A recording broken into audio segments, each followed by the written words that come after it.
Hello friends, उम्मीद करता हूँ आप सबकी पढ़ाई अच्छी चल रही होगी। और आज हम जो आपके साथ डिस्कस करने के लिए प्रेजेंट हुए उपस्थित हुए हैं वो टॉपिक है पॉलिटी इंडियन गवर्नेंस का, मतलब पॉलिटी एंड गवर्नेंस का टॉपिक। उसमें भी कौन सी important magazine, PT 365 magazine Vision IAS की। तो सबसे पहले हम विजन आईएएस को धन्यवाद देना चाहते हैं। इस मैगजीन को पढ़ाते वक्त विजन आईएएस के कंटेंट के साथ साथ हमारे कुछ टीम्स के इनपुट भी शामिल रहेंगे, तो उनको एक एक करके टॉपिक को हम डिस्कस करेंगे। ऐसा कोई भी एस्पायरेंट नहीं होगा जो विजन आईएएस की मैगजीन पीटी 365 को नहीं जानता होगा, 365 को नहीं जानता होगा, विजन के 365 को नहीं जानता होगा। ऐसा कोई एस्पायरेंट स्टेट पीसीएस का हो या फिर कोई सिविल सर्विस एग्जाम यूपीएससी का हो। ठीक है, तो आज हम जो कौन सी टॉपिक डिस्कस करने आए हैं,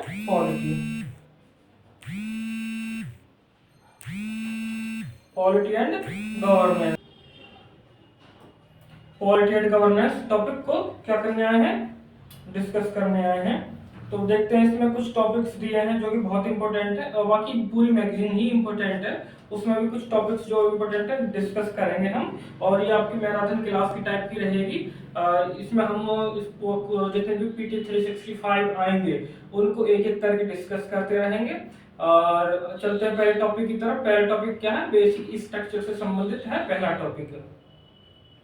बेसिक स्ट्रक्चर को हम सब जानते हैं, केशवानंद भारती मामले में दिया गया था। और सबसे इम्पोर्टेंट चीज ये है कि केशवानंद भारती मामले को जो इसको अभी कितने वर्ष पूरे हो गए, 50 साल पूरे हो गए। तो यूपीएससी का या स्टेट पीसीएस का या फिर सिविल सर्विस का कहें तो ये एक ट्रेंड रहा है कि जिस चीज को मतलब उसकी हाफ सेंचुरी 50 साल या 100 साल या 25 साल पूरे हो जाते हैं, मतलब एक टर्म पीरियड पूरा हो जाता है, तो वो टॉपिक पूछ लिया जाता है कई बार एग्जाम में। और यूपीएससी का क्वेश्चन पूछने का नेचर कैसा होता है कि क्वेश्चन डायरेक्ट ना पूछ के उसको रिलेट करते हुए पूछा जाता है। स्पेशली बात करें पॉलिटिकल साइंस, पॉलिटी की बात करें तो रिलेट करके पूछा जाता है। तो हमारे लिए क्यों इंपॉर्टेंट हो जाता है, क्योंकि जो केशवानंद भारती मामला है 1973 में आया था और 2023 में इसको 50 साल पूरे हो जाते हैं। हम सब जानते हैं कि सुप्रीम कोर्ट ने इसमें आधारभूत ढांचे का सिद्धांत दिया, मतलब मूल ढांचे के सिद्धांत को दिया था। ये कौन सा केशवानंद भारती मामला किससे संबंधित है, केरला से,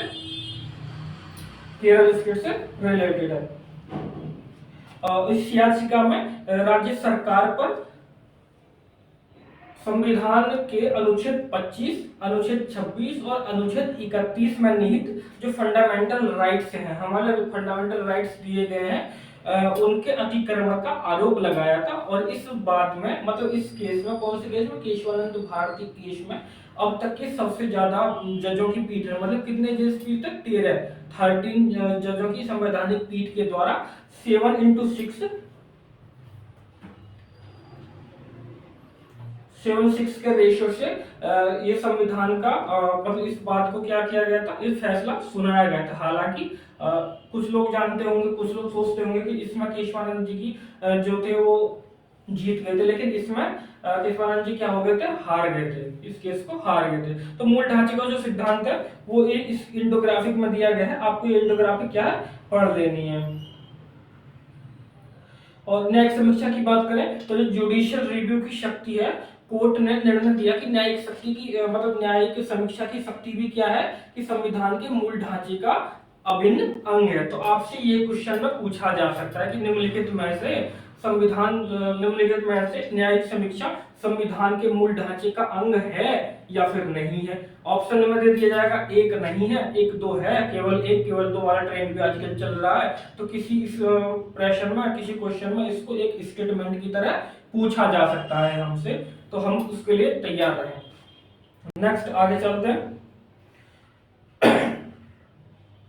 मूल ढांचे के सिद्धांत का मतलब क्या होता है, मूल ढांचे के सिद्धांत का मतलब ऐसा होता है कि संविधान में कुछ ऐसी मूलभूत विशेषताएं हैं जिन्हें संसद संशोधन नहीं कर सकती है या उनको निरस्त नहीं कर सकती है। आप बात करते हैं कि संविधान में मूल ढांचा व्याख्यात किया गया, तो संविधान में कहीं भी मूल ढांचे की बात मतलब मूल ढांचा पद जो है इसका उल्लेख नहीं किया गया। आपसे क्वेश्चन यह भी पूछा जा सकता है कि आपको स्टेटमेंट बना के दे देगा कि संविधान में मूल ढांचे का पद का उल्लेख किया गया है या मूल ढांचे के पद का उल्लेख दिया गया है। तो आप अगर आप पूछ लेगा सही है गलत है, तो आपको ये छोटी छोटी चीजों को देखते चलना है। अब बात करते हैं कुछ सिद्धांत ऐसे हैं जो वर्तमान में मूल ढांचे के सिद्धांत के अंतर्गत आते हैं। वो कौन से सिद्धांत है कि भारत, सबसे पहला क्या कि भारत की संप्रभुता की बात करते हैं। दूसरा क्या कि नागरिकों की व्यक्तिगत स्वतंत्रता की सुरक्षा के लिए।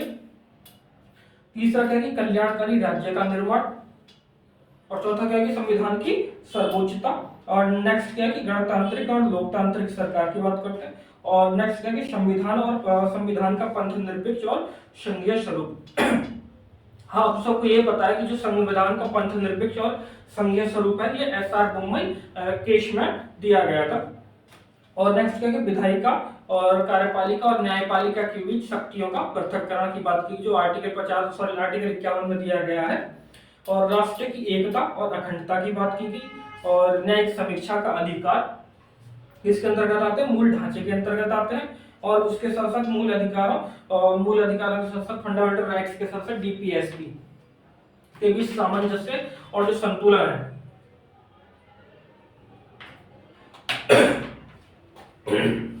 सामंजस्य और जो संतुलन है वो भी संविधान में मूल ढांचे के सिद्धांत के अंतर्गत आता है। अभी इसमें एक नया टॉपिक जो आगे पढ़ेंगे वो भी मूल ढांचे के सिद्धांत के अंतर्गत दिया, तो उसको रिलेट करते हुए क्वेश्चन पूछा जा सकता है।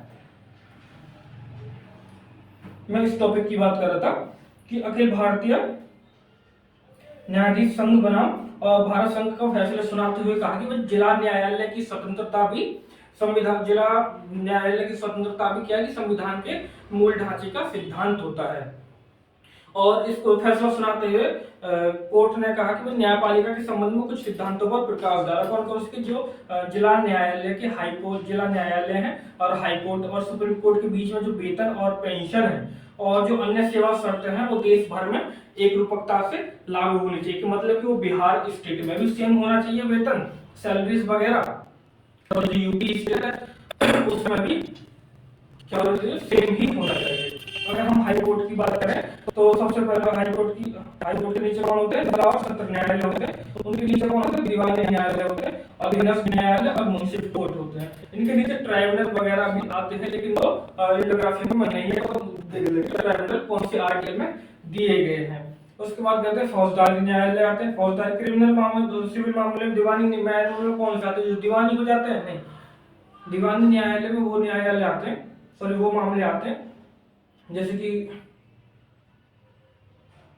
छोटे छोटे मामले जो दहेज के वगैरह ये सब जो आते हैं, ये सब जो घरेलू मामले होते हैं वो सब दीवानी मामले में आते हैं। अगर सत्र न्यायालय में देखें तो फौजदारी न्यायालय में कहते हैं किसी की हत्या हो गई है, ऐसे मामले जो मर्डर वगैरह हो जाता है वो किस में आते हैं? फौजदारी मामले में आते हैं। सत्र न्यायालय इनकी सुनवाई करता है। ठीक है। और जिले में अगर देखें तो जिले का सर्वोच्च पद कौन सा होता है? प्राधिकारी कौन होता है? जिला का न्यायाधीश होता है।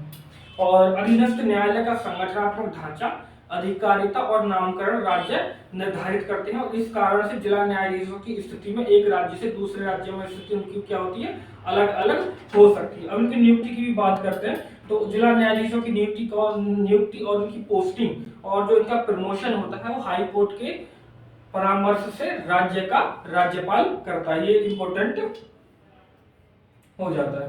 नेक्स्ट टॉपिक क्या है कि एब्रोगेशन ऑफ आर्टिकल 370। ये सुर्खियों में क्यों रहा? सुर्खियों में इसलिए रहा क्योंकि जो अनुच्छेद 370 के तहत जम्मू कश्मीर को एक विशेष दर्जे को, स्थिति को, स्टेटस को समाप्त कर दिया था। जो स्पेशल प्रोविजन थे जम्मू कश्मीर के लिए उनको क्या कर दिया गया था? समाप्त कर दिया गया था। तो उसको लेकर जो 2019 में फैसला दिया था उसको लेकर याचिकाएं दर्ज की गई थी। तो उनको लेकर याचिकाएं दर्ज की गई थी तो सुप्रीम कोर्ट ने उन याचिकाओं को खारिज करते हुए कहा कि जो ये हमने फैसला दिया था 2019 में राज्य पुनर्गठन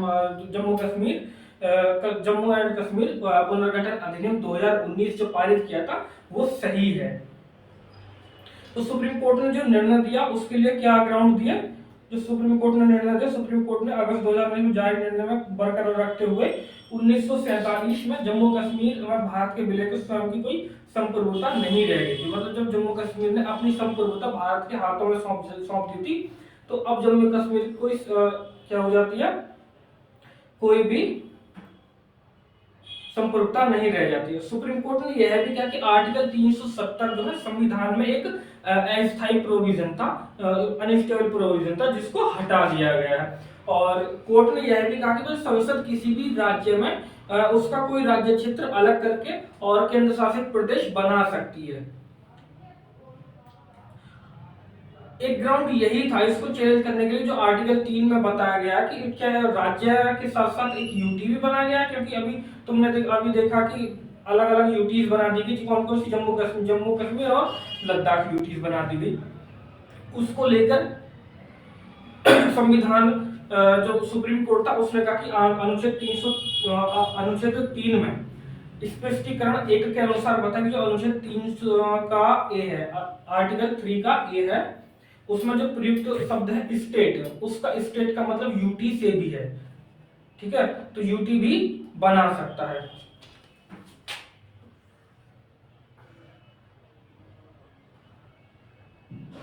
देखो ये इसी में बताया गया कि अनुच्छेद 3 क्या कर सकता है, नए राज्य का निर्माण कर सकती है और मौजूदा राज्य के राज्य सीमा के नाम में परिवर्तन कर सकती है। और आर्टिकल इसकी बात की कि 35A को भी क्या कर दिया गया, समाप्त कर दिया गया था एक तरह से। नेक्स्ट टॉपिक देखते हैं, GNCTD अमेंडमेंट बिल। हाल ही में संसद द्वारा पारित किए गए राष्ट्रीय राजधानी क्षेत्र दिल्ली सरकार NCTD संशोधन अधिनियम 2023 को राष्ट्रपति ने अनुमोदन प्राप्त हो गया और यह विधेयक क्या बन गया है, एक अब अधिनियम बन गया, बिल क्या बन गया है, ये अब एक एक्ट बन गया राष्ट्रपति की स्वीकृति के बाद। एनसीटीडी संशोधन में क्या प्रावधान किए गए, इसमें बताया गया कि एक तो NCCSA मतलब राष्ट्रीय राजधानी सिविल सेवा प्राधिकरण की स्थापना की जाएगी और इसका मतलब गठन किया जाएगा। इसका उद्देश्य क्या होगा, जो जो सेवाएं होंगी उनमें कुछ मामले जैसे कि ट्रांसफर के साथ साथ के पोस्टिंग, विजिलेंस और अन्य मामले पर दिल्ली सरकार के दिल्ली के जो LG हैं, जो उप प्रशासक, जो उप राज्यपाल हैं, उनकी क्या की जाएगी, उनको सिफारिश ये करेगी। NCCSA की अगर स्ट्रक्चर की बात करें तो इसमें क्या होगा, दिल्ली का मुख्यमंत्री अध्यक्ष के रूप में होगा और सचिव कौन होंगे, सचिव दिल्ली के प्रधान गृह मतलब प्रिंसिपल होम सेक्रेटरी होंगे और जो सदस्य होंगे वो चीफ सेक्रेटरी इसमें दिए गए होंगे।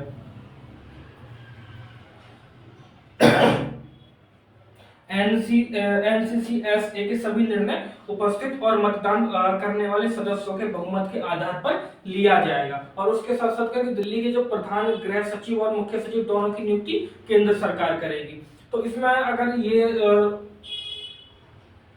बैठक में NCCSA की बैठक में अगर दिल्ली के मुख्यमंत्री भी नहीं होते हैं तो कौन कौन से प्रधान गृह सचिव मतलब होम सेक्रेटरी और जो मुख्य सचिव है भी निर्णय को ले सकते हैं। तो उसमें राष्ट्रपति उसकी क्या मतलब चीफ मिनिस्टर की ज्यादा कोई भूमिका नहीं रह जाती है। और अगर उसको LG की प्रमुखता की बात करें तो मतलब यह कानून क्या करता है, LG के विवेक अधिकार का विस्तार करता है और इसके तहत NCCSA की सिफारिश को स्वीकार कर सकता है और उसे पुनर्विचार के लिए भी वापस भेज सकता है।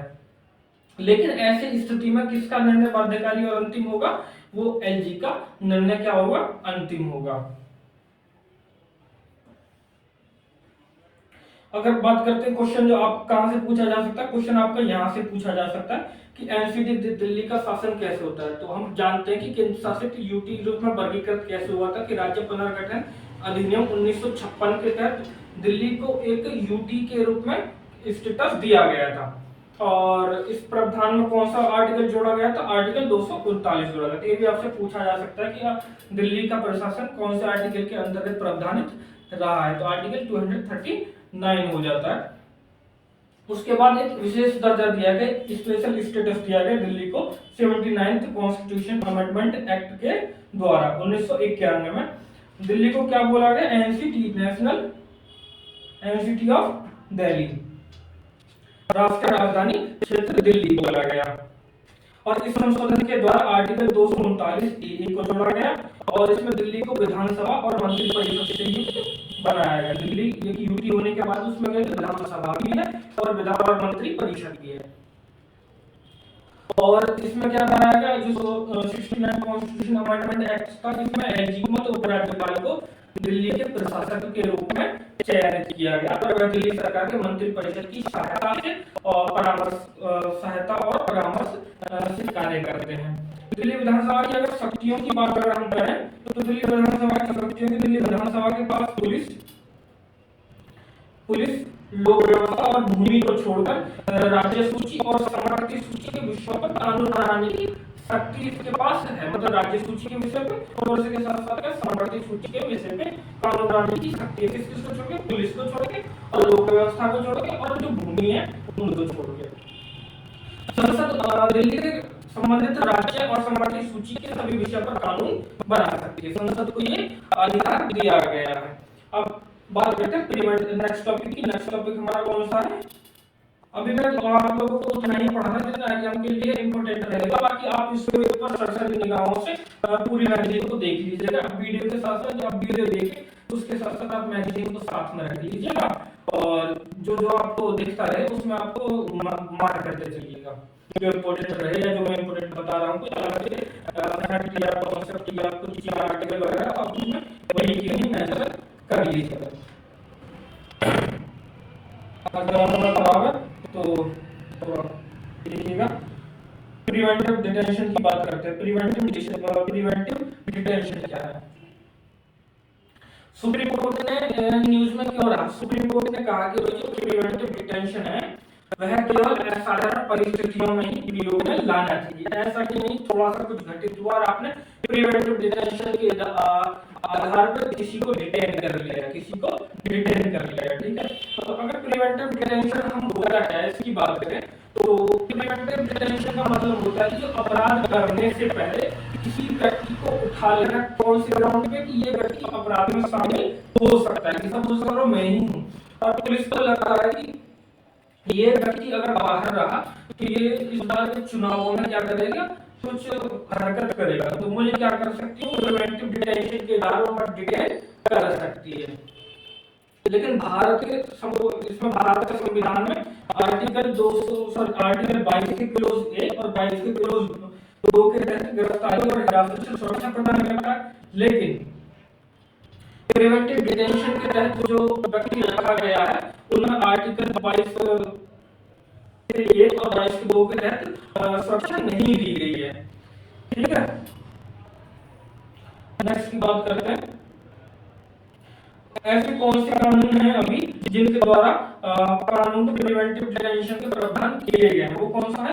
दंड प्रक्रिया संहिता है और दूसरा क्या है कि narcotics drugs and psychotropic substance act 1985 है और गैर कानूनी गतिविधियां रोकथाम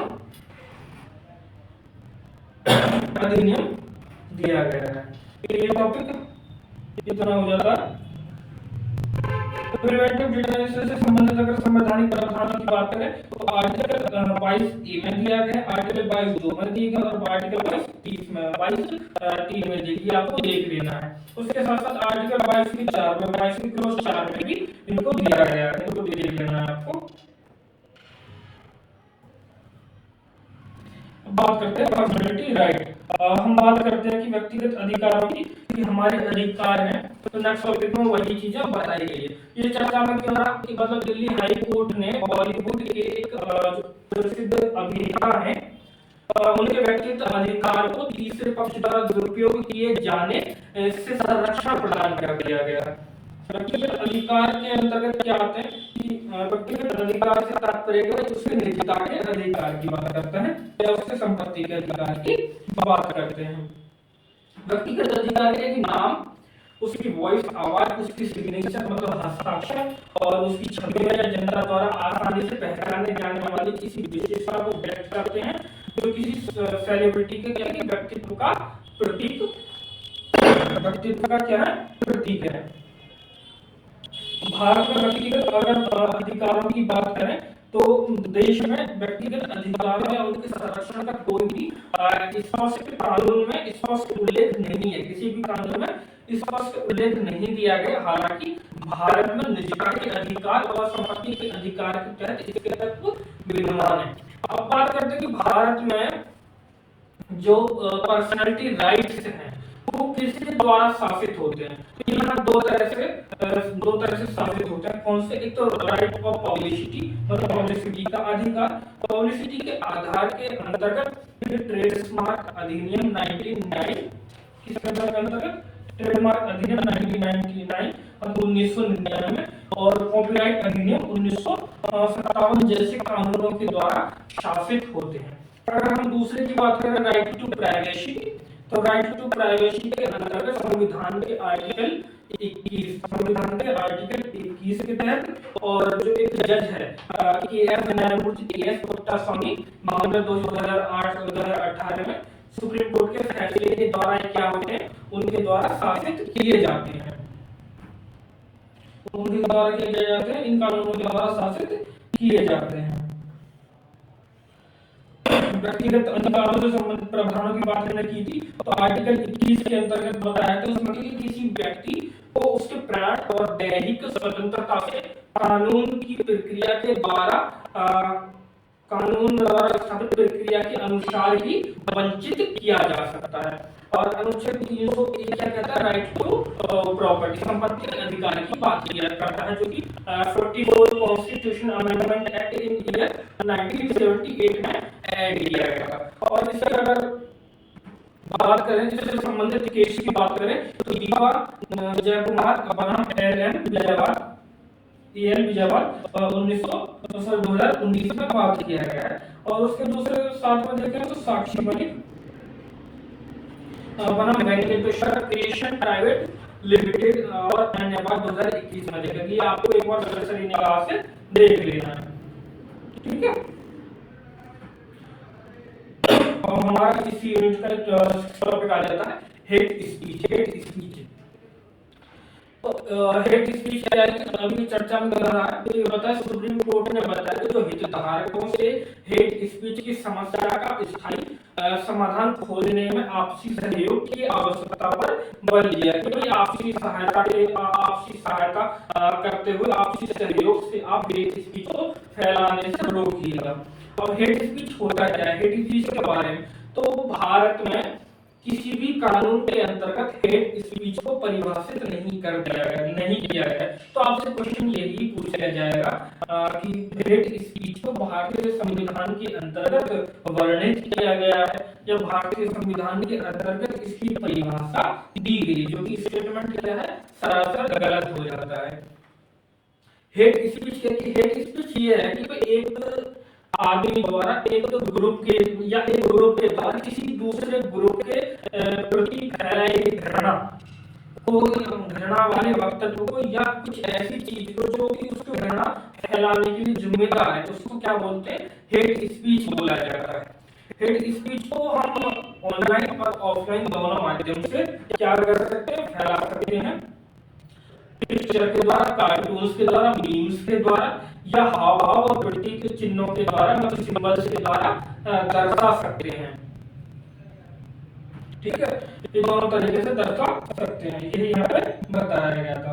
अब बात करते हैं नेक्स्ट कि भारत में जो हेट स्पीच है उसको नियंत्रित करने के लिए कौन कौन से कानून दिए गए। तो संविधान का अनुच्छेद 19 के किलो 2 में सभी नागरिकों को वाक और अभिव्यक्ति की स्वतंत्रता का अधिकार प्रदान किया गया है, लेकिन इस अधिकार पर लोक व्यवस्था और सदाचार या नैतिकता के आधार पर कुछ युक्त प्रतिबंध भी लगाए जा सकते हैं।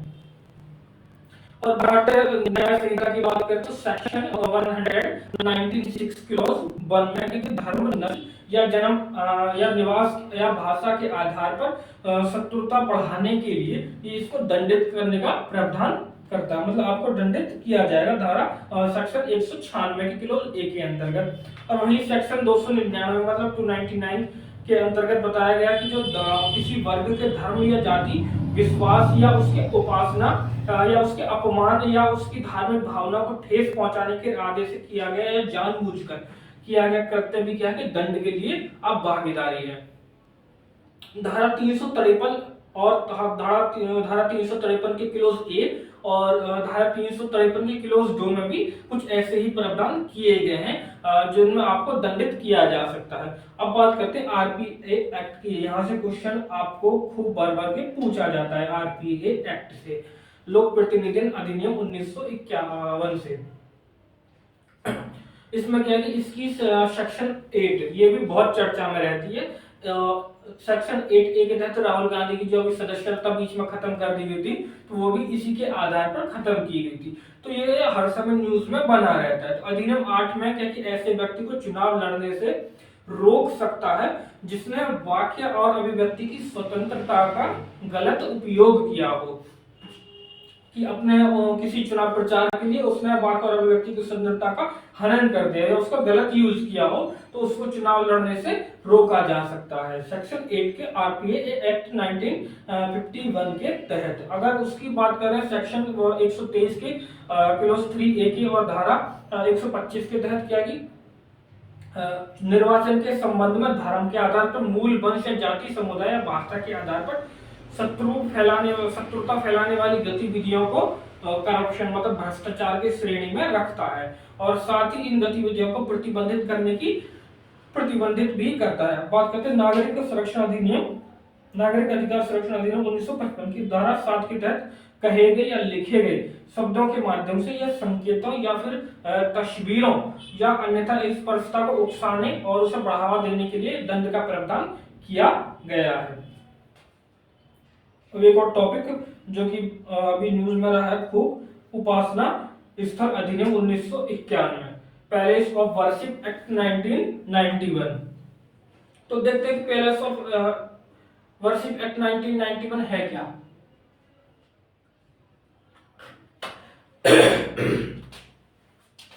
मतलब सुप्रीम कोर्ट ने कहा कि उपासना स्थल अधिनियम के तहत जो विवादित धार्मिक स्थल हैं उनसे संबंधित मामलों की सुनवाई करने से अन्य अदालतों को रोका नहीं जा सकता, कि सुप्रीम कोर्ट अन्य अदालतों को रोक नहीं सकता है। तो उपासना स्थल अधिनियम 1991 है, वो क्या कहता है, वो कहता है कि किसी भी उपासना स्थल या धार्मिक स्थल का चरित्र वही रहेगा जो कि 15 अगस्त 1947 को बना हुआ था, कि अगर वहां 15 अगस्त 1947 को कोई मंदिर बना हुआ था तो वहां मंदिर रहेगा, लेकिन अगर वहां कोई मस्जिद बनी हुई थी तो वहां मस्जिद रहेगी, या कहीं अगर 15 अगस्त 1947 को वहां से पहले मीनार बना हुआ था तो 15 अगस्त 1947 के बाद भी क्या बनी रहेगी, वहां मीनार बनी रहेगी। अब बात करते हैं अयोध्या मामले की। तो अयोध्या मामला इसका एक क्या है, एक्सेप्शन है, अपवाद है।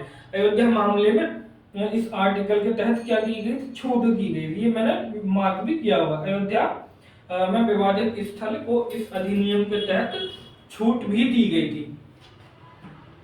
अगर इसका कोई उल्लंघन करता है तो इसका जुर्माना क्या है, इसके अधिनियम जो पैलेस ऑफ वर्शिप एक्ट 1991 है उसकी सेक्शन 6 के अंतर्गत उल्लंघन के प्रावधान भी हैं, जुर्माने के प्रावधान भी हैं। इसमें क्या कि मैक्सिमम 3 इयर्स कैद भी हो सकती है, 3 ईयर की कैद की सजा सुनाई जा सकती है, 3 साल की कैद की सजा सुनाई जा सकती है। अब बात करते हैं अन्य इंपोर्टेंट टॉपिक की। संविधान की 8th शेड्यूल अभी क्या रही है, चर्चा में रही है। ये चर्चा में क्यों रही है, संविधान में हमें पता है कि संविधान में जो कुछ सूचियां हैं उसमें से 8वीं अनुसूची ऐसी है जो भाषाओं को संबंधित क्या करती है, भाषाओं से संबंधित है। इस संविधान में कुल कितनी भाषाएं, 8वीं अनुसूची में कुल टोटल 22 लैंग्वेजेस हैं, 22 भाषाएं हैं। इसमें चर्चा में रहने का कारण यह है क्योंकि उड़ीसा मंत्रिमंडल ने अभी क्या कि 8वीं अनुसूची में कोई भाषा जो उड़ीसा में बोली जाती है, कोई भाषा को शामिल करने का कोई भाषा को शामिल करने की क्या कर दी है, मंजूरी कर दी गई है। तो क्या हम ये भी देखते हैं कि क्या जब संविधान लागू हुआ था तो क्या तब भी 22 भाषाएं थी, तो हम आंसर में पाते कि नहीं, तब कितनी भाषाएं थी, तब 14 उस समय कितनी भाषाएं थी, उस समय मूल संविधान जो था उसमें 14 भाषाएं थी। तो ये भाषाएं बढ़ी कैसे, तो 1967 में एक भाषा जोड़ी जाती है, यहाँ से भी आपके क्वेश्चन पूछे जाते हैं। 1967 में एक भाषा जोड़ी गई, सिंधी भाषा, जोड़ेगी और 1992 में 71 कॉन्स्टिट्यूशन अमेंडमेंट एक्ट के द्वारा कोंकणी 3 भाषाओं को जोड़ा गया। कौन सी? कोंकणी और कौन सी? मणिपुरी और नेपाली भाषाओं को इसमें जोड़ा गया। यह सिलसिला आगे चलता रहा और 2003 के 92 कॉन्स्टिट्यूशन अमेंडमेंट एक्ट के द्वारा 4 भाषाओं को और जोड़ा गया। कौन कौन सी? संथाली के साथ साथ डोगरी को, और डोगरी के साथ साथ मैथिली को, और मैथिली के सबसे लास्ट बोडो को जोड़ा गया। तो टोटल कितनी भाषाएं हो गई? टोटल भाषाएं हो जाती हैं 22 भाषाएं। अगर ये कोई भाषा इसमें शामिल हो जाती है तो टोटल कितनी भाषाएं हो जाएंगी? 23 भाषाएं हो जाएंगी। अब ये बात करते हैं कि इस सूची में किसी भी भाषा के शामिल हो जाने से उसके क्या लाभ और क्या हानियां, क्या लाभ हो सकते हैं। तो मतलब क्या है कि अगर लाभ की बात करें तो सबसे पहला लाभ हो जाएगा कि भाषा के विकास के लिए सरकार से सहयोग प्राप्त हो जाएगा। दूसरा क्या है कि जो अगर आरबीआई, अगर ये भाषा सम्मिलित हो जाती है, जो आरबीआई नोट्स छापती है तो उसमें इसको स्थान मिल जाएगा। जो आप देखते होंगे आरबीआई में धारक को इतने रुपये वचन करने का, इतने रुपये अदा करने का वचन देता हूँ, ये सब अलग अलग भाषाओं में लिखे रहते हैं, साइड में अलग अलग भाषाओं में लिखे रहते हैं। तो अभी 10-22 भाषाएं लिखी तो फिर कितनी? 23 भाषाएं इसमें हो जाएंगी। दूसरा के अखिल भारतीय प्रतियोगी परीक्षाओं में इसका उपयोग किया जाता रहेगा। जो ऑल इंडिया सर्विस वगैरह है और जो उसके एग्जाम कंडक्ट होते हैं उसमें भी इसको क्या मिल जाएगा? स्थान मिल जाएगा। और क्या साहित्य अकादमी से मान्यता मिलती है। तो साथ ही यह भाषा पुस्तकों का व्यापक स्तर पर क्या होगा? इसका अनुवाद भी किया जा रहा है। हमारे कोई भाषा पहले से हिंदी भाषा में या इंग्लिश भाषा में, तो उसको बाद में ट्रांसलेट किया जाने लगेगा, कोई भाषा में इसको ट्रांसलेट किया जाने लगेगा। अब देखते हैं कि संविधान की 9वीं अनुसूची। संविधान की 9th शेड्यूल को फर्स्ट कॉन्स्टिट्यूशन अमेंडमेंट एक्ट 1951 के तहत शामिल किया गया था और इसमें आर्टिकल 31B को इसमें क्या किया गया था? आर्टिकल 31B को इसमें ऐड किया गया था। तो इसमें कुछ संबंध ऐसे विषय भी रखे गए थे कि जिसमें क्या होते कि उनकी न्यायिक समीक्षा नहीं की जा सकती। लेकिन अभी की बात करें तो अभी अभी जो 9th शेड्यूल है संविधान की, उसकी क्या की जा सकती है? न्यायिक समीक्षा की जाती है, लेकिन आंशिक रूप से। तो ये टॉपिक हो जाता है यहाँ समाप्त। नेक्स्ट टॉपिक की तरफ देखते हैं। नेक्स्ट टॉपिक है राइट टू साइलेंस, चुप रहने का अधिकार। सुप्रीम कोर्ट ने कहा कि भाई सभी आरोपियों को चुप रहने का अधिकार है और जांचकर्ता उन्हें बोलने, अपराध स्वीकार करने के लिए मजबूर नहीं करेगा। अगर कोई अपराधी है वो चुप रह रहा है तो आप उसको फोर्स नहीं कर सकते। चुप रहने का अधिकार क्या है कि आर्टिकल 20 के क्लोज 3 में क्या किया गया? निहित है। लेकिन ये क्या करता है? ये केवल आपराधिक कार्यवाही तक ही सीमित है। अब बात करते हैं नेक्स्ट टॉपिक की। जो प्राइवेट सेक्टर है उसमें जो लोकल पॉपुलेशन है, मतलब स्थानीय लोग हैं, उनको क्या कर दिया है? उनको आरक्षण का प्रावधान किया गया। हमको ये पता है कि अभी हरियाणा और पंजाब ने हरियाणा में क्या कहा था? अपने लोगों को जो 30,000 रुपये मासिक से कम मासिक वेतन वाले, जिनकी सैलरी 30,000 रुपये से कम थी, उन लोगों तो उन जॉब्स में 75% लोगों को, कौन से लोग? वो अपने हरियाणा के लोगों के लिए ही क्या कर दिया था? रिजर्वेशन कर दिया गया था। लेकिन पंजाब और हरियाणा हाई कोर्ट ने अब इसको क्या कर दिया गया? रद्द कर दिया गया। अधिनियम का क्या नाम था? हरियाणा राज्य स्थानीय उम्मीदवारों को रोजगार अधिनियम 2020 को क्या कर दिया गया? रद्द कर दिया गया और बताया गया कि यह मामला जो है इसका ग्राउंड क्या दिया गया? इसको ग्राउंड बताया गया कि ये असंवैधानिक है, क्योंकि ये भारत की संविधान के 5 फंडामेंटल राइट्स का क्या करता है? उल्लंघन करता है और ये क्या करता है? संवैधानिक नैतिकता का भी उल्लंघन करता है। क्योंकि आप किसी को स्थान के आधार पर उसको क्या कर सकते हैं? उसको नेग्लेक्ट नहीं कर सकते हैं। नेक्स्ट टॉपिक हो जाता है अफर्मेटिव एक्शन। अफर्मेटिव एक्शन क्या होता है? अफर्मेटिव एक्शन से बात कर रही है कि वो सकारात्मक कार्रवाई मतलब या पक्षपात से है। इसे अमेरिका के कुछ विशेष पहचान वाले व्यक्तियों के खिलाफ पक्षपात के ऐतिहासिक प्रतिरूप के निपटने के लिए उपयोग में लाया गया था। इसके तहत अमेरिका के कॉलेज और विश्वविद्यालयों में श्वेत और हिस्पैनिक और अन्य अल्पसंख्यक छात्रों को प्रतिनिधित्व को बढ़ाया गया। भारत में आरक्षण की अगर बात करते हैं तो भारत में आरक्षण भी क्या है कि अफर्मेटिव एक्शन का उदाहरण है, क्योंकि ये इसके माध्यम से ऐतिहासिक रूप से जो पिछड़े और वंचित लोग हैं उनको शिक्षा में, एजुकेशन में और जॉब्स में, नौकरियों में और सरकारी योजना में, गवर्नमेंट स्कीम्स वगैरह में और जो स्कॉलरशिप्स वगैरह या पॉलिटिक्स में जो उनका रिप्रेजेंटेशन है उसको क्या किया जाता है, उसको बढ़ाया जाता है। तो संविधान के आर्टिकल 15 के क्लोज 4 में और 16 के क्लोज 4 में क्या बताया गया है, आरक्षण का प्रावधान किया गया है। ये भी आपसे क्वेश्चन पूछा जा सकता है स्टेट बीसीएस में कि निम्नलिखित आर्टिकल्स में से किसमें संविधान में आरक्षण का प्रावधान किया गया। आपको ऑप्शन दे देगा आर्टिकल 15 के क्लोज 4 ए ऑप्शन में, बी ऑप्शन में दे देगा आर्टिकल 15 क्लोज 6, जैसे करके दे देगा। आपको सही और गलत चुनने के लिए अपने हिसाब से देखिएगा, पहला सही है, दूसरा गलत है, तीसरा सही है, चौथा गलत है, कुछ ऐसे करके स्टेटमेंट बना देगा। आपको क्वेश्चन को आपके सामने फॉर्मेशन कर देगा। नेक्स्ट बात करते हैं, नेक्स्ट है हमारा रंगनाथ मिश्रा आयोग। रंगनाथ मिश्रा आयोग क्या है, इसको हम क्या बोलते हैं, धार्मिक और भाषाई अल्पसंख्यकों के लिए आयोग के रूप से भी नाम से जाना जाता है। इसका गठन क्या देश में भाषाई और धार्मिक अल्पसंख्यकों से संबंधित अलग अलग मुद्दों को रेखांकित करने के लिए किया गया था। तो इस आयोग ने 2007 में अपनी रिपोर्ट प्रस्तुत की और उस रिपोर्ट में बताया कि अनुसूचित जाति का दर्जा पूरी तरह से धर्म से अलग कर देना चाहिए और इसे पूरा धर्म तटस्थ बनाया जाना चाहिए। इसने ये भी अनुशंसा की कि इस्लाम और ईसाई धर्म अपनाने वाले जो दलित लोग हैं उनको अनुसूचित जाति का दर्जा प्राप्त करने की अनुमति देने की सिफारिश भी इस आयोग ने की थी। हमारा नेक्स्ट टॉपिक है तो उसके लिए 5 मिनट, उससे पहले 5 मिनट का ब्रेक ले लेते हैं क्योंकि लोग 5 मिनट का ब्रेक मांगे, तो ठीक है 5 मिनट का ब्रेक लेते हैं। चलो पहले इसको खत्म कर लेते हैं। जो कहता है आर्टिकल 355 का आप एक बार देख लीजिए। आर्टिकल 355 क्या कहता है, आर्टिकल 355 कहता है कि संघ का यह कर्तव्य होगा कि वह बाहरी आक्रमण और आंतरिक अशांति से प्रत्येक राज्य की क्या करे, रक्षा करे और साथ ही संघ का यह कर्तव्य भी होगा कि प्रत्येक राज्य की सरकार का संविधान के उपबंधों के अनुसार चलाया जाना सुनिश्चित करे कि राज्य सरकार जो संविधान में उनके शक्तियां दी गई हैं उनके अनुसार चल रही है या नहीं चल रही है। राइट टू वॉक, पैदल चलने का अधिकार। नेक्स्ट टॉपिक कौन सा है, राइट टू वॉक, पैदल चलने का अधिकार। अभी क्या है कि जो पंजाब है उसने पैदल चलने के अधिकार को लागू किया है और ऐसा करने वाला देश का पहला एकमात्र राज्य बन गया है। देश का एकमात्र पहला राज्य कौन सा बन गया, पंजाब बन गया।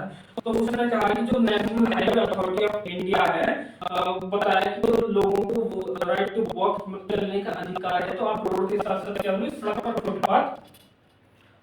फुटपाथ और साइकिल ट्रैक की सुविधा प्रदान करना अनिवार्य बना था। तो इसके बाद 5 मिनट का ब्रेक लेते हैं।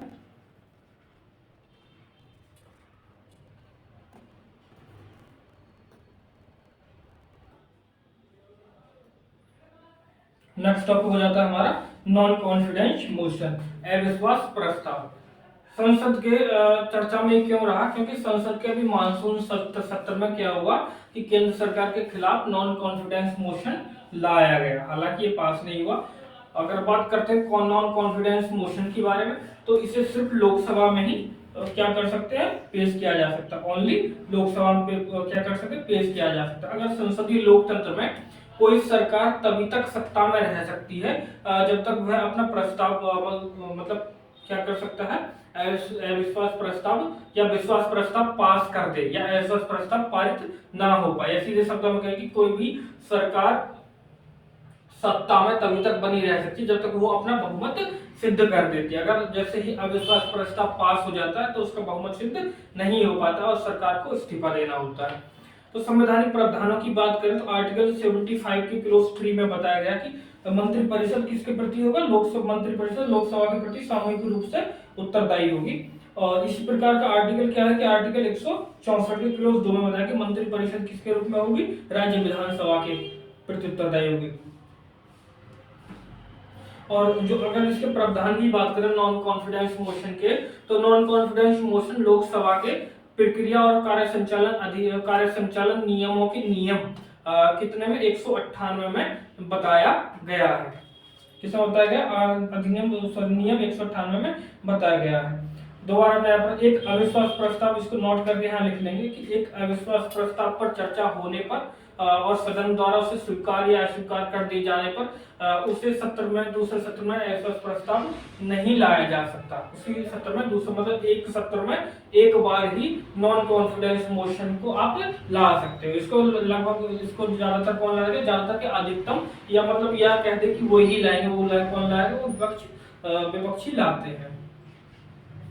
अविश्वास प्रस्ताव की अगर प्रक्रिया की बात करें तो मतलब जब सदन में विपक्षी दल को लगता है कि सरकार के पास बहुमत नहीं है तो वो क्या काम करेगा?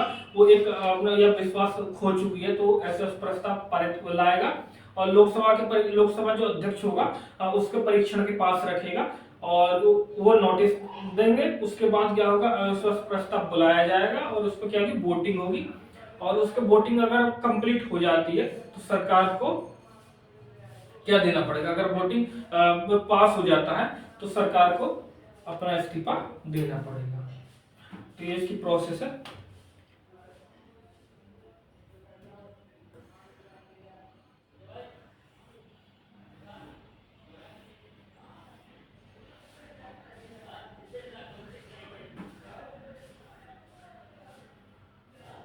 नेक्स्ट है हमारा विधि निर्माताओं का निष्कासन, expulsion of law makers. Expulsion of law makers में क्या है?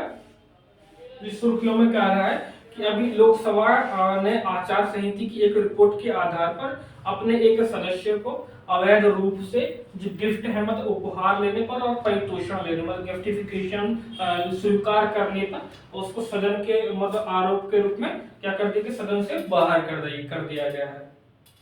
इसमें आचार संहिता, तो सबसे पहले हम लोकसभा की आचार संहिता की ही बात कर लेते हैं। इसमें कितने सदस्य इसमें अध्यक्ष द्वारा नामित तो अधिकतम कितने होंगे? 15 होंगे और वह क्या एक वर्ष से अधिक की अवधि के लिए पद पर बने रहे। अगर लोकसभा की पहली आचार नीति की बात करें तो सन 2000 में पहली बार लोकसभा में आचार नीति बनी थी और अगर राज्यसभा की बात करें तो 1997 में ये नीति बनी थी। और भारत में संविधान निर्माताओं का निष्कासन कैसे होता है? निष्कासन का संवैधानिक अधिकार क्या है? तो उसके बारे में अगर हम बात करें तो संसदीय विशेषाधिकारों के उल्लंघन या संसद की सदन की अवमानना या दोषी पाए जाने वाले किसी सांसद को सदन से निलंबित या निष्कासित कर दिया जाता है। और प्रत्येक सदन के निष्कासन के प्रस्ताव को साधारण बहुमत के मतलब 50% से ज्यादा उपस्थित और मत देने वाले सदस्य के 50% से ज्यादा अगर उसको पास कर देते हैं तो क्या हो जाता है? तो बाहर निकल जाएगा। निष्कासन के लिए आचार समिति को आगे की भागीदारी हमेशा आवश्यक बनी रहती है। इसके साथ साथ अगर हम देखें सांसदों का निलंबन और निष्कासन का कानूनी अधिकार की बात करें तो सदन का पीठासीन अधिकारी लोकसभा में अध्यक्ष और राज्यसभा में कौन होता है? सभापति किसी भी सदस्य को सदन से बाहर जाने की आदेश दे सकता है। कब कि यदि उसको लगता है कि जो सदन की जो कार्यवाही है वह सुचारू रूप से नहीं चल रही है और जो सदन की व्यवस्था थी जो बनाए रखनी थी, जो उसका नियम थे, उन नियमों का उल्लंघन हुआ है तो तो मतलब सदन का पीठासीन अधिकारी उसको क्या कर सकता है? बाहर का रास्ता दिखा सकता है कि आप जाइए, या अत्यधिक कदाचार के मामले में भी उसको बाहर दिखा सकता है। तो लोकसभा में नियम क्या है और कुछ नियम राज्यसभा में भी हैं। इन नियमों को एक एक करके चर्चा कर लेते हैं। लोकसभा का नियम 373 क्या कहता है? वो कहता है कि अगर यदि लोकसभा अध्यक्ष को लगता है कि किसी सदस्य का व्यवहार या उसका आचरण ऐसा है कि उससे संसद की या उससे क्या करते हैं लोकसभा की जो बैठक है, जो सदन चल रहा है वो सही रूप से नहीं चल पा रहा है तो उस सदस्य को उसी दिन की शेष बैठक के समय उपस्थित रहने से मना कर दिया जाएगा। सपोज करो किसी उसको मतलब अध्यक्ष को लगा कि 12 बजे ये आदमी सही काम नहीं कर रहा है तो वो क्या काम करेगा? उसकी जो 3-4 बजे तक जो जब तक बैठक होती है तब तक के लिए उसको बाहर कर देगा। मतलब एक दिन के लिए करते। तो वही नियम अगर 374 की बात करें तो ये शेष कार्यकाल के लिए, मतलब सदन में शेष कार्यकाल, जैसे अगर आज किया और सत्र जो है 10 दिन बाद तक भी चल रहा है तो 10 दिन तक आपको निलंबित बार कर देगा। वही आर्टिकल 374 नियम जो 374 ए क्या करता है, लोकसभा अध्यक्ष द्वारा उसका नाम लिए जाने पर वह लोकसभा की 5 बैठकों तक या सत्र की शेष अवधि तक जो भी कम हो तक वो क्या कर देगा, निलंबित हो जाएगा। तो इस नियमों को हमको ध्यान रखना। नियम कौन सा है, 373, 374, 374 ए। तो क्वेश्चन आपको यहाँ इमर्ज कर सकता है कि लोकसभा के कार्यों के नियम में 375 में बताया गया है, ऐसा ऐसा आपको दे देगा। लेकिन आर्टिकल 375 नियम 375 में बताया ही नहीं गया कुछ ऐसा, ठीक है। या नियम को पकड़ देगा 255 राज्यसभा का नियम है तो उसको लोकसभा का नियम कह के आपको क्या कर देगा, स्टेटमेंट बना के दे देगा कि सही है गलत है। वही नियम अगर क्या 255 की बात करते हैं और 256 की बात करते हैं तो इसको आप देख लेंगे एक बार, ठीक है।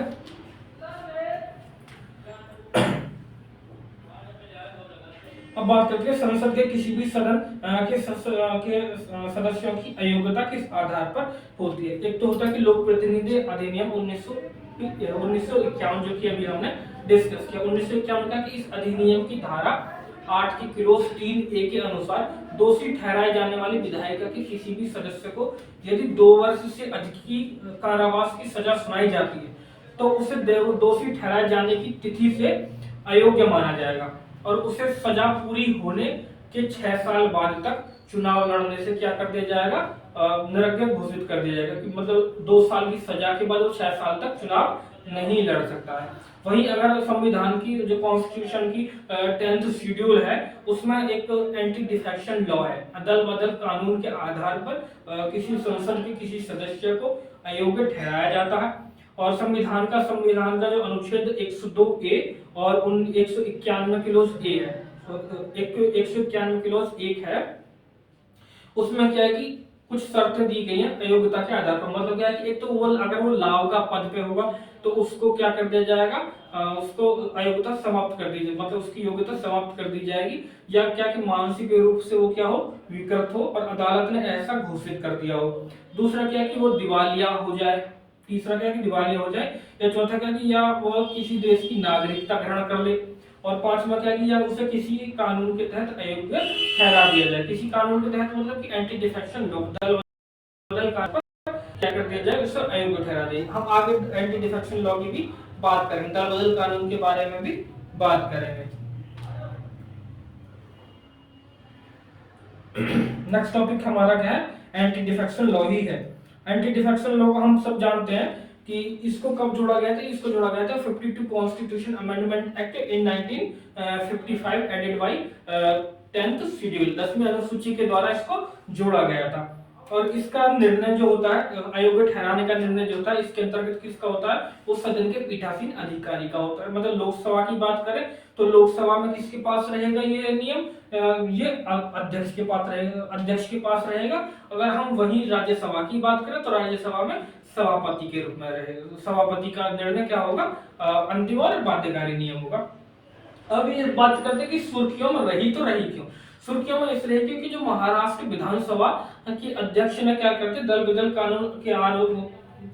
कानून विरोधी कानून के तहत विधायकों को अयोग्य ठहराने की मांग वाली सभी याचिकाएं क्या करती, जो PIL दाखिल की गई थी, सारी क्या कर दी, खारिज कर दी है। अब बात करते हैं कि अयोग्यता के आधार क्या है। तो अयोग्यता के आधार क्या कि यदि कोई सदस्य स्वेच्छा से अपना दल छोड़ देता है तब भी अयोग्य कर दिया जाता है, या क्या करता है कि जो निर्देशों, जो संसदीय जो राजनीतिक दल द्वारा जारी निर्देश है तो उनका क्या करता है, उनके विपरीत कर देता है, या जो मतदान होना था उस मतदान वाले दिन क्या रहता है, अनुपस्थित रहता है और अगले 15 दिनों तक माफी नहीं मांगता है, तब भी कर देता है। मतलब या यदि कोई निर्दलीय सदस्य चुनाव के बाद किसी राजनीतिक दल में शामिल हो जाता है तो उसको भी अयोग्य घोषित किया जाता है। दूसरा और नेक्स्ट क्या है कि कोई भी मनोनीत सदस्य यदि सीट ग्रहण की तारीख के 6 महीने की समाप्ति के बाद राजनीतिक दल में शामिल हो जाता है तो भी वह अयोग्य हो जाता है। दल बदल कानून के अपवाद भी कुछ रहे हैं। इसमें क्या है कि 2/3 विधेयक अगर एक साथ दूसरे पक्ष में चले जाते हैं तो इसमें क्या होगा, उनको अयोग्य नहीं ठहराया जा सकता है। इसमें क्या आता है कि इसमें कुछ शब्द भी आता है जिसकी विप कहते हैं कि हमारे विप का उल्लंघन किया। तो विप को भी देख लेते हैं कि विप ऐसा कौन सा पहाड़ है कि जो विप विप हम सुनते रहते हैं। तो विप को क्या है, जो विप का एंटी डिफेक्शन लॉ है उसका नियम 2 है, वो सदस्यों को दल के विप और नीतियों का पालन करने के दायरे में रखता है। विप का अर्थ मतलब क्या है कि जो दल के सदस्यों को एक निश्चित दिशा निर्देशों का पालन करना है और उसके लिए क्या है, एक लिखित आदेश है। तो विप को जो लिया गया है वो ब्रिटिश संसदीय प्रणाली से हमको विरासत में मिली है। ठीक है, अब बात करते हैं नेक्स्ट टॉपिक की बात करते हैं। नेक्स्ट टॉपिक है कि राष्ट्रपति और राज्यपाल के अध्यादेश जारी करने की शक्ति। ये अभी क्यों रहा है चर्चा में रहा है इसलिए क्योंकि 2019 के बाद से राष्ट्रपति द्वारा जारी किए गए अध्यादेशों की संख्या में लगातार गिरावट देखी गई है और 2022 में कोई भी अध्यादेश जारी नहीं किया गया। तो क्वेश्चन आपसे यहीं से इमर्ज कर सकता है कि आपको दे देगा कि वर्ष 2022 में एक भी बार राष्ट्रपति ने अध्यादेश जारी नहीं किया है, स्टेटमेंट सही है या गलत है। तो अब आप लगेंगे कि जब संसद में कार्यवाही इतनी चल रही है तो क्या राष्ट्रपति को एक तो क्या करना चाहिए था, अध्यादेश जारी करना चाहिए था। लेकिन पिछले एक साल में राष्ट्रपति ने कोई भी अध्यादेश जारी नहीं किया है। तो आपका अगर आपको टिक करके निकल गए तो आपका ऑप्शन क्या हो जाए, क्वेश्चन क्या हो जाता है, गलत हो जाता है। तो आपको छोटी छोटी चीजों को देखना है। ठीक है, यहीं पे जहां आपको कंफ्यूजन क्रिएट होता है उनको आप मार्क कर लीजिएगा और वहीं से आप स्टडी टेबल पे रख लीजिए, उनको देख के पढ़ते रहिएगा, वो सारी चीजें आराम से याद हो जाएंगी। लेकिन देखिए कि पिछले 59 सालों में पहली बार ऐसा हुआ है कि एक साल में 2022 में मतलब एक साल ऐसी गई कि उसमें कोई भी अध्यादेश जारी नहीं किया गया। तो ये स्टेटमेंट यहाँ से आपसे घुमा के पूछ लिया जा सकता है।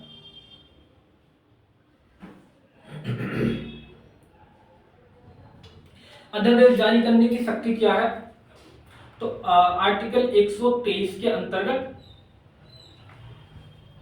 पहले देख लेते हैं कि अध्यादेश होती क्या है। जब केंद्र या राज्य सरकारें विधायिका की स्वीकृति के बिना कोई कानून बनाती हैं तो उसे अध्यादेश कहते हैं। आर्टिकल 123 के तहत, संविधान के आर्टिकल 123 के तहत राष्ट्रपति और आर्टिकल 213 के तहत 123 और 213 के तहत कौन है, राज्यपाल अध्यादेश जारी कर सकता है। राष्ट्रपति और राज्यपाल के अध्यादेश की शक्ति लगभग बराबर ही होती है और उससे क्या कि अध्यादेश जारी करने की शक्ति क्या कि स्थायी प्रकृति के होते हैं। जैसे ही संसद सदन में आता है तो अगले 6 सप्ताह की स्वीकृति तक ही ये वैध रहते हैं। तो ये आपको देख लेना है, आपको होमवर्क में मैं आपको मेंशन कर देता हूं।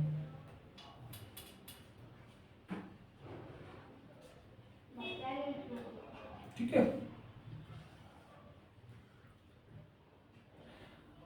अब बात करते हैं संसद का सचिवालय। संसद का सचिवालय अभी न्यूज में क्यों रहा है कि भारतीय संसद के गठन के कितने वर्ष पूरे हो गए हैं, 75 वर्ष पूरे हो चुके हैं। तो ये हमारे एग्जाम के पॉइंट ऑफ व्यू से इम्पोर्टेंट हो जाता है। मैंने स्टार्टिंग में ही बताया कि 25 साल, 50, 75, 100, 125, 200 ऐसी जो ईयर्स होती हैं सेंचुरी वगैरह वाली या हाफ सेंचुरी या क्वार्टर सेंचुरी, तो ये हमारे एग्जाम के पॉइंट ऑफ व्यू से इम्पोर्टेंट हो जाता है। 75 वर्ष पूरे हो चुके हैं। तो इस दौरान संसदीय सचिवालय दोनों सदनों कौन से, राज्यसभा का भी और राज्यसभा के साथ साथ कौन, लोकसभा की प्रक्रियाओं और परंपराओं का विधायी ज्ञान का संरक्षक रहा है। संवैधानिक प्रावधानों की अगर बात करते तो आर्टिकल 98 में, आर्टिकल 98 में क्या दिया, संसद के प्रत्येक सदन का अलग सचिवालय स्टाफ होगा। और सचिवालय के कार्यों की अगर बात करें, सचिवालय के कार्य क्या है, संसद के कार्यों के प्रभावी कामकाज के लिए सचिवालय सहायता उपलब्ध कराना और वेतन और अन्य भत्तों का भुगतान कराना और विभिन्न संसदीय समितियों की सचिवालय सेवाएं प्रदान करना, महासचिव द्वारा पीठासीन अधिकारियों को सहायता और सलाह देना, अनुसंधान और संदर्भ सामग्री तैयार करना, दूसरा क्या है कि नेक्स्ट क्या है कि संसद के सदनों की प्रतिनिधि कार्यवाहियों की रिकॉर्ड भी ये रखते हैं, सचिवालय का कार्य होता है। राज्यसभा और लोकसभा 1952 में अस्तित्व में आई थी, ये हमको पता है कि 1952 में क्या अस्तित्व में आई थी। हालांकि लोकसभा के सचिवालय को संसदीय सचिवालय ही कहा जाता है और इसकी विपरीत जो राज्यसभा के लिए क्या कहते हैं, राज्य परिषदीय सचिवालय कहा जाता है। वर्ष 1954 में दोनों सचिवालयों के नाम बदलकर क्या कर दिया गया, राज्यसभा सचिवालय और लोकसभा सचिवालय कर दिया गया। 1952 में गठित किए गए थे और 1954 में इनका नाम बदलकर क्या कर दिया गया, राज्य परिषद सचिवालय का नाम बदलकर राज्यसभा सचिवालय कर दिया गया और लोकसभा सचिवालय का और संसदीय सचिवालय का नाम बदल के क्या कर दिया गया, लोकसभा सचिवालय कर दिया गया। ठीक है, दोनों सदनों के महासचिव का पद भारत के कैबिनेट सचिव जो होगा और उसके समकक्ष रहेगा, उसका जो स्टेटस होगा भारत कैबिनेट सचिव के मतलब कैबिनेट सेक्रेटरी के बराबर रहेगा। वरीयता की सूची में अगर बात करें तो कैबिनेट सूची का जो कैबिनेट सचिव है उसका स्थान ऊपर से 11वें नंबर पे आता है, किस पर आता है, 11वें नंबर पे आता है, 11वें नंबर पे आता है। इसकी संरचनाओं की बात करें तो जो लोकसभा का सचिवालय है, लोकसभा का सचिवालय में कौन होगा, इसका अध्यक्ष, उसका अध्यक्ष होगा लोकसभा अध्यक्ष, इसका अध्यक्ष होता है। और प्रशासनिक प्रमुख कौन होता है, ये लोकसभा का महासचिव होता है, लोकसभा का महासचिव होता है। और अगर राज्यसभा सचिवालय की बात करते हैं तो राज्यसभा सभापति इसका प्रमुख होता है और नियंत्रण करता है प्रशासनिक रूप से। और इसका जो प्रशासनिक प्रमुख होता है वो कौन होता है, वो महासचिव होता है। ठीक है, नेक्स्ट टॉपिक हो जाता है कि भारत में लोकतांत्रिक विकेंद्रीकरण, डेमोक्रेटिक डिसेंट्रलाइजेशन इन इंडिया। वर्ष 2023 में भारतीय संविधान के 73वें और 74वें संविधान संशोधन अधिनियम के 23 वर्ष पूरे हो गए हैं। इनको हमको बताया कि इनमें आर्टिकल इनमें क्या जोड़े गए, नगर पालिका और ग्राम पंचायत 73 के तहत और 74 के तहत नगर पालिका इनमें ऐड की गई। इसको क्या की गई थी 1992 में। दोनों ही ये संविधान संशोधन अधिनियम 73 एंड 74 कब किए गए थे, 1992 में गए थे, 1992 में किए गए थे। और यहीं से क्या हो जाता है, भारत में लोकतांत्रिक विकेंद्रीकरण की, भारत में क्या होता है, भारत में लोकतांत्रिक विकेंद्रीकरण की क्या होती है, शुरुआत देखने को मिलती है। नेक्स्ट टॉपिक अगर देखते हैं कि इसमें 73 और 74 कॉन्स्टिट्यूशन के बारे में हाईलाइट देखते हैं तो ये कब होते हैं, 1992 मतलब बताया था 1992 में ये जोड़े जाते हैं। और कौन सा भाग जोड़ा गया, 73 कॉन्स्टिट्यूशन अमेंडमेंट एक्ट के द्वारा संविधान में भाग 9 जोड़ा गया। और इसका अनुच्छेद कौन सा, अनुच्छेद 243 से लेकर अनुच्छेद 243 ओ तक का प्रावधान इसमें किया गया। और 11वीं सूची मतलब 11वीं अनुसूची को इसमें ऐड किया गया। और इसमें कितने सब्जेक्ट है,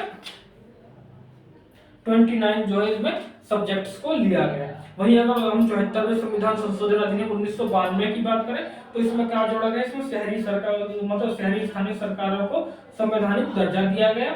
और संविधान में भाग 9A जोड़ा गया जो कि आर्टिकल 243 पी से लेकर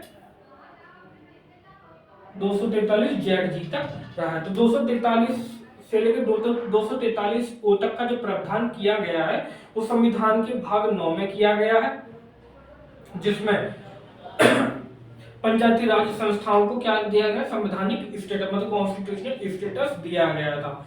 और अगर हम 74 कॉन्स्टिट्यूशन अमेंडमेंट एक्ट की बात करें तो उसमें क्या कौन सा आर्टिकल जोड़ा गया है, उसमें आर्टिकल जोड़ा गया है 243 पी से और 243 जेड जी तक। कौन सा भाग जोड़ा गया है, 9th ए पार्ट में जोड़ा गया। कौन सा शेड्यूल जोड़ गई है, 12वीं शेड्यूल इसमें जोड़ी गई है। टोटल कितने सब्जेक्ट है इसमें, 18 मतलब 18 सब्जेक्ट इसमें दिए गए हैं। तो मेरे इम्पोर्टेंट हो जाता है। अब इससे संबंधित कुछ समितियां हैं जो कि हमारे एग्जाम में क्रोनोलॉजिकल फॉर्म में सेट करने के लिए आ जाती है कि पहली समिति कब बनी थी, दूसरी समिति कब बनी, मतलब 4 समितियां आपको दे दिया और 4 ईयर आपको दे दिया।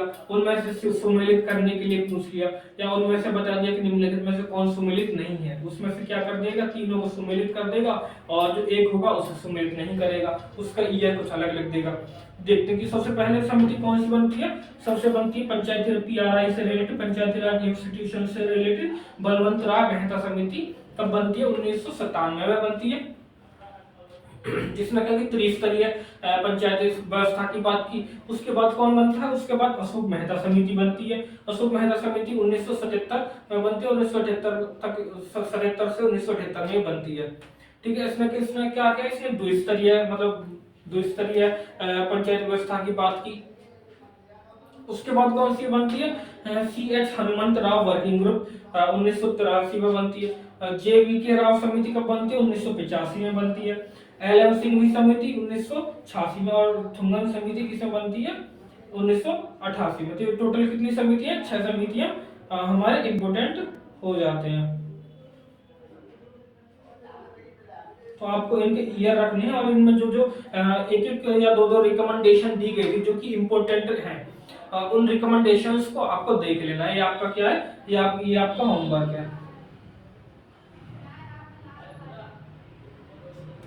ठीक है, तो आपको क्या करना है? आपको समिति लिखनी है, उसके सामने जो रिकमेंडेशन दी गई है उन छोटी छोटी रिकमेंडेशन को, एक दो रिकमेंडेशन जो इंपोर्टेंट रहे हैं, जो पीवाई क्विज में पूछे जाते रहे हैं, तो उनको आप क्या कर लेंगे? उसके सामने लिख लेंगे और उनके ईयर को लिख लेंगे, क्योंकि ईयर याद रहेगा तो इससे क्या हो जाएगा? क्रोनोलॉजिकल सेट में आपके माइंड में बस जाएंगे समिति की, पहले समिति कौन सी बनी, दूसरी कौन सी, तीसरी कौन सी, ऐसे करके आपको सेट कर लेना। नेक्स्ट टॉपिक की तरफ चलते हैं। जो पंचायती राज संस्थाओं की वित्तीय स्थिति, financial of Panchayati Raj institutions PRIs सुर्खियों में कह रहा है, क्योंकि अभी RBI ने पंचायती राज संस्थानों की वित्तीय स्थिति शीर्षक से एक रिपोर्ट जारी कर दी गई है। इस रिपोर्ट में क्या बताया गया? इसके संवैधानिक प्रावधान दिए गए हैं इसमें आर्टिकल 243H में, इसमें देखिए आर्टिकल 243H में, आर्टिकल 243I में और आर्टिकल 280 जो कि क्लोज 3BB में दिए गए हैं। तो ये आपको देख लेना है। PRI के वित्तीय स्रोत क्या है? कि जो वित्तीय स्रोत मिलते हैं, कुछ वित्तीय स्रोत ऐसे हैं कि जो राजस्व के आंतरिक स्रोत है, जैसे कि कर राजस्व है, गैर कर राजस्व, जो आपको इंडोग्राफिक क्या है एक बार देख लेना। वैसे ये तो ज्यादा इंपोर्टेंट है नहीं, ये पूछेगा नहीं इतना, लेकिन फिर भी आपको एक बार देख लेना। अब बात करते हैं शहरी स्थानीय निकायों की क्षमता निर्माण, capacity building of urban local bodies. सुर्खियों में कह रहा है कि हाल ही में जो है कैपेसिटी बिल्डिंग कमीशन, क्षमता निर्माण आयोग ने ministry of housing affairs, housing urban affairs में शहरी और आवासन मंत्रालय में क्या कर दिया गया है? सहयोग से क्या किया है कि जो शहरी स्थानीय निकाय हैं उनकी क्षमता बढ़ाने के लिए एक राष्ट्रीय कार्यशाला का क्या किया? आयोजन किया है। और इसके द्वारा क्या क्षमता निर्माण के लिए क्या कि एकीकृत दृष्टिकोण को बढ़ावा देने की बात इसमें की गई है। एकीकृत बढ़ावा देने की इसमें क्या की गई है? बात की गई है। उसके बाद अगर हम देखते हैं इसमें क्या कि 3 मुख्य पहलों की शुरुआत की गई है या घोषणा की गई। कौन कौन सी है? कि ACBP है और ministry of housing affairs authority के द्वारा की क्षमता को बढ़ाने के लिए वार्षिक क्षमता निर्माण योजना ACBP, और क्या बनाया गया? 6 अर्बन लोकल बॉडीज के लिए पायलट आधार पर वार्षिक क्षमता निर्माण योजना चलाई है। कौन कौन सी है ये बॉडीज?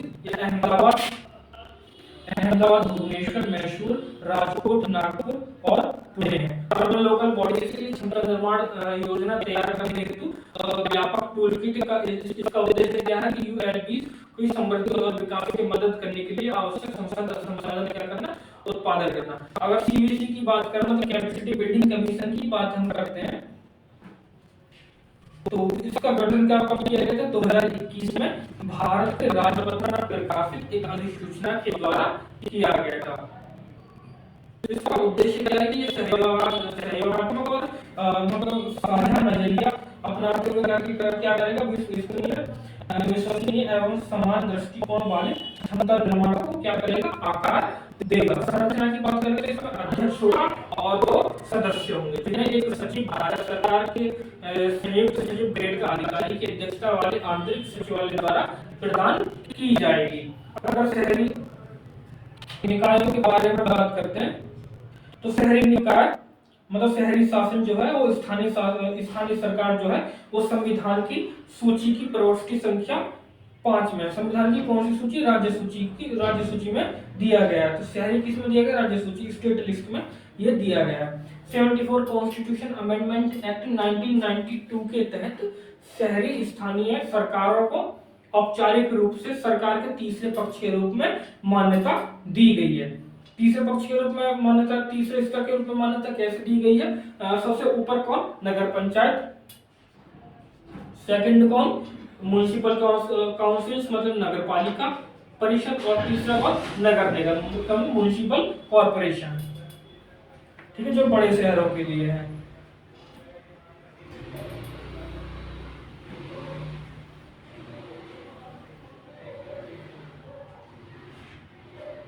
नेक्स्ट टॉपिक हो जाता है हमारा पेशा, मतलब पंचायत उपबंध अनुसूचित क्षेत्रों पर विस्तार अधिनियम 1996।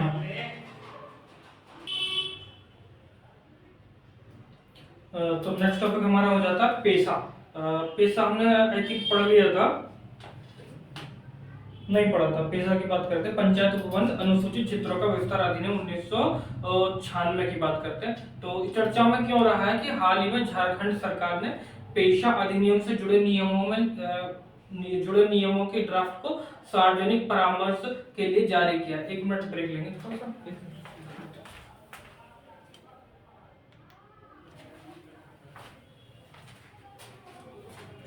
ठीक है, तो क्या किया है, पेशा का ड्राफ्ट तैयार किया है। पेशा कब किया गया था, जो पेशा एक्ट लाया गया था, ये लाया गया था 1996 में, 1996 में लाया गया था दिलीप सिंह भूरिया समिति की अनुशंसा के आधार पर। इसका उद्देश्य क्या था, इसका उद्देश्य था जो जनजातीय ट्राइबल समुदाय है, जो ट्राइबल कम्युनिटीज है, उसको क्या करना, उसको एम्पावरमेंट करना, उसको क्या करना, सशक्तिकरण करना, और उसको क्या लाना, मेन स्ट्रीम में लाना, मुख्य धारा में लाना, इसका कार्य था।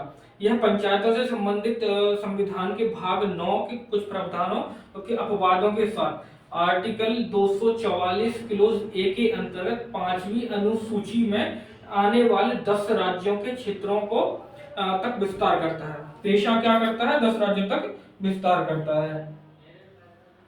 पेशा क्या करता है, पेशा राज्य विधानसभाओं को और इस संबंध में कानून बनाने का अधिकार देता है। वर्तमान में 10 राज्य कौन कौन से हैं, वो है, एक पहला कौन सा, आंध्र प्रदेश, दूसरा कौन, छत्तीसगढ़, गुजरात, हिमाचल प्रदेश, झारखंड, मध्य प्रदेश, महाराष्ट्र, उड़ीसा, राजस्थान, तेलंगाना में 5वीं अनुसूची वाले क्षेत्र मौजूद हैं। वर्तमान में 10 राज्यों में से 8 राज्य झारखंड और उड़ीसा को छोड़कर अन्य अपने राज्यों से संबंधित पंचायती राज जो अधिनियम हैं उनके तहत राज्य में पेशा नियम क्या कर दिए हैं, तैयार करा लिए हैं। पेशा जो है पंचायती राज मंत्रालय पेशा अधिनियम के लिए क्या है, एक नोडल मंत्रालय के रूप में काम कर रहा है। कौन सा, ये आपसे क्वेश्चन पूछा जा सकता है कि पेशा के रूप में कौन काम कर रहा है, नोडल मंत्रालय के रूप में कौन कार्य कर रहा है, तो वो कार्य कर रहा है पंचायती राज मंत्रालय।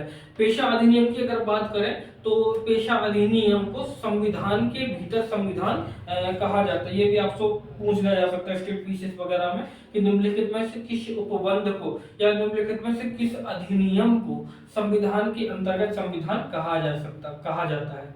तो उसमें ऑप्शन कौन सा हो जाता है, पेशा अधिनियम हो जाता है। जैसे कि 42 कॉन्स्टिट्यूशन अमेंडमेंट एक्ट को हम लघु संविधान भी कहते हैं। तो उसी तरह से इसको क्या बोला जाता है, संविधान के अंतर्गत संविधान की संज्ञा दी गई है।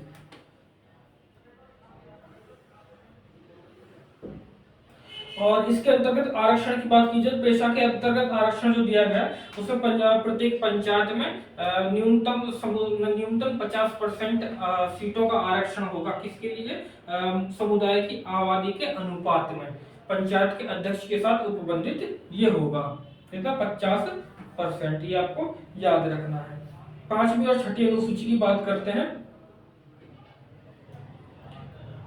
तो 5वीं अनुसूची कौन से स्टेट्स में लगती है, वो ATMM अरुणाचल प्रदेश, सॉरी असम, अरुणाचल प्रदेश, असम, त्रिपुरा, मेघालय और मिजोरम को छोड़कर जो शेष भाग है उसमें कौन सी सूची लगती है? 5वीं अनुसूची लगती है। और 6ठी अनुसूची किसमें लगती है?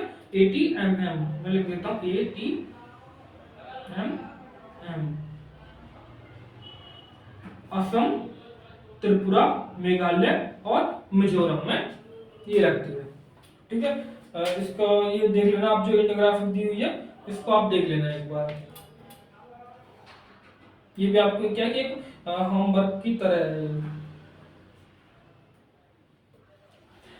इंपोर्टेंट्स अदर न्यूज की बात करें तो राज्यसभा के उपसभापतियों का पैनल, और राज्यसभा के उपसभापतियों का पैनल क्या है कि राज्यसभा के नियमों के तहत राज्य सभापति जो होगा वो राज्यसभा सांसदों में से उपसभापति के पैनल में क्या करेगा? सदस्यों को नामित करेगा, और सभापति और उपसभापति की इस अनुपस्थिति में उपसभापतियों में से कोई एक सदन की अध्यक्षता करता है। हालांकि जब सभापति या उपसभापति दोनों ही स्थिति में दोनों ही क्या करें? अनुपस्थित हो, तो उस समय सदन की अध्यक्षता कौन करेगा? अध्यक्षता सदन की अध्यक्षता नहीं करते तो राष्ट्रपति करेगा। सदन की अध्यक्षता करते समय उसके पास सभापति की समान शक्तियां होंगी, और उपसभापति का एक नया पैनल नामित होने तक वह पीठासीन बना रहेगा। ठीक है, नेक्स्ट टॉपिक हो जाता है हमारा पार्लियामेंट्री सेशन।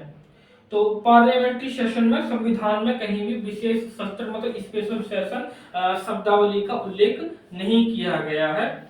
तो अगर हम पार्लियामेंट्री सेशंस की बात करें तो पार्लियामेंट्री सेशन आर्टिकल 85 में क्या बताया गया? आर्टिकल 85 में बताया गया कि एक वर्ष में कम से कम 2 बार संसद की बैठक का प्रावधान किया जाना चाहिए, और जो संसद की बैठक के बीच में जो अंतराल होगा वो 6 माह से ज्यादा का नहीं होगा। अगर हम परंपरा के आधार पर देखें तो परंपरा के आधार पर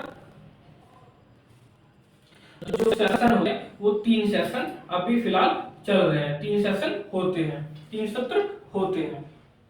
और बात करते हैं टॉपिक हो जाता है, नेक्स्ट टॉपिक हो जाता है हमारा इम्यूनिटी ऑफ प्रेसिडेंट।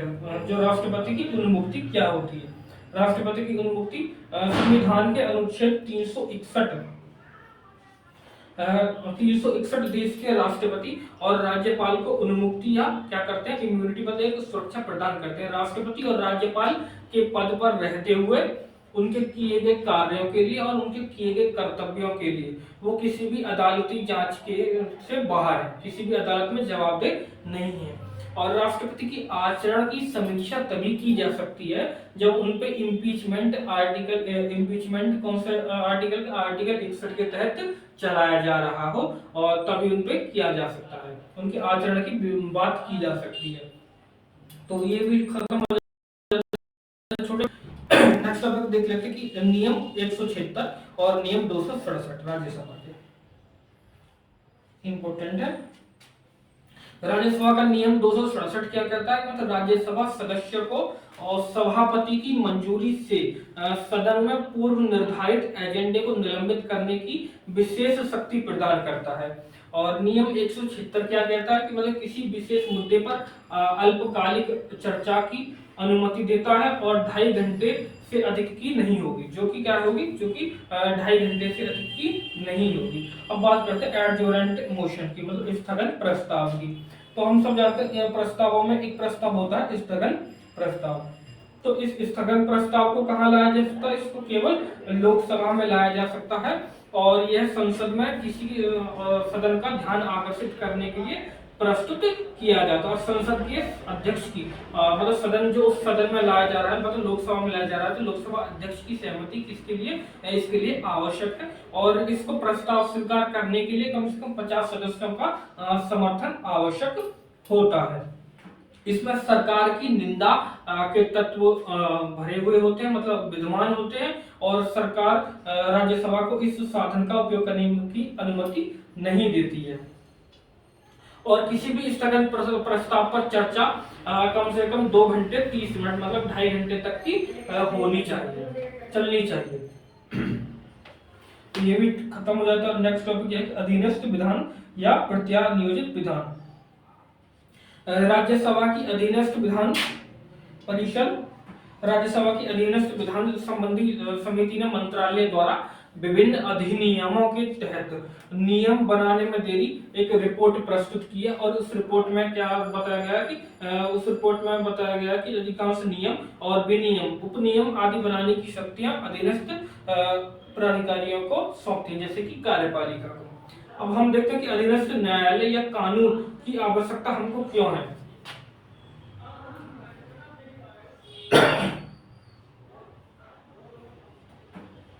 तो विधायिका के पास कानून बनाने के अलावा उससे जुड़े नियमों और विनियमों को और उनसे जुड़े विनियमों को बनाने के लिए अधिक समय नहीं होता, तो वो अधीनस्थ न्यायालयों के माध्यम से अधीनस्थ विधानों के माध्यम से क्या करते हैं, अपने कानूनों को बनाने के लिए जो जुड़े नियम होते हैं और जो उनसे विनियमन होते हैं उनसे बनाने के लिए उनसे परामर्श लेता है। तो ये हो जाता समाप्त। संसद की सुरक्षा में सेंध की बात करते हैं। तो अभी क्या हुआ कि हाल ही में संसद की सुरक्षा में सेंध लगाई गई और आरोपी क्या करते, विजिटर पास करते हुए लोकसभा में घुस के और वहां नारेबाजी लगाते हुए पीला धुआं छोड़ने वाली गैस की कैन फेंकी।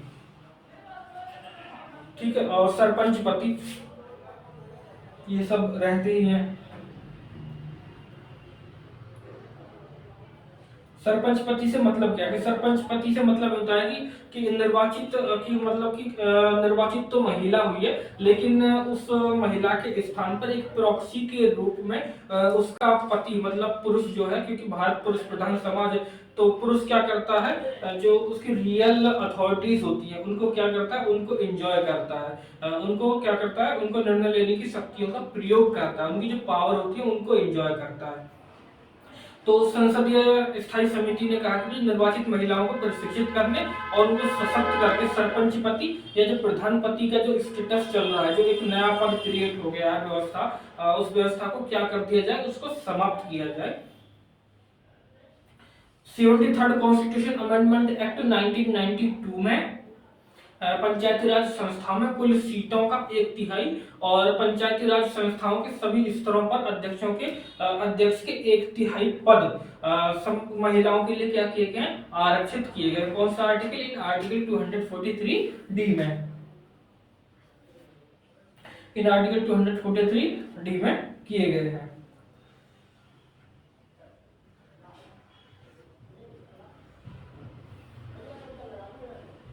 एक और नेक्स्ट टॉपिक इस यूनिट का आर्टिकल 243 टी क्लॉज 6 इंपोर्टेंट।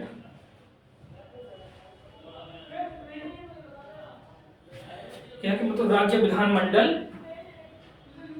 विधानमंडलों पर नागरिकों के पिछड़े वर्ग के पक्ष में किसी भी नगर पालिका के सीटों के आरक्षण या नगर पालिकाओं के अध्यक्ष पद के आरक्षण के लिए प्रावधान करने के लिए कोई रोक नहीं होगी। आर्टिकल 243 T6 से इतना देख लेना इसको एक बार, क्या क्या कहता है, या ये भी आपके होमवर्क के रूप में।